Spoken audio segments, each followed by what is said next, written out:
なにくーちゃん、ママのいるとこからついてくるね。皆さんこんにちは。今日はくーなーにどうした？くーちゃんがねついてきてくれるかわからないのですが、最近水に強くなったんだよね。だから今日の夜ママがお風呂に入った時にくーちゃん皆さんに強くなったところを見てもらおうか。はーい、じゃあそういうことで今からね私はご飯を作りたいと思います。じゃーん、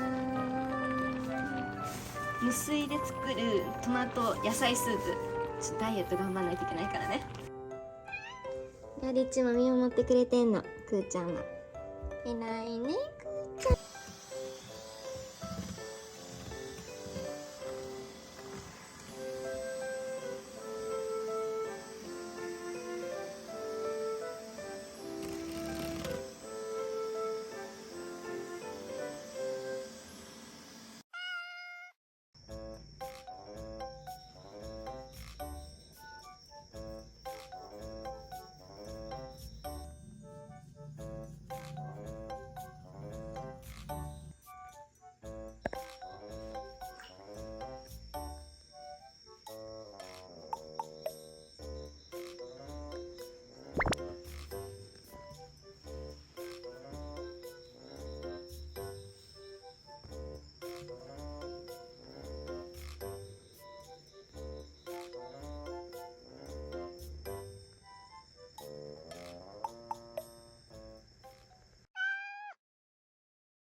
くーちゃん、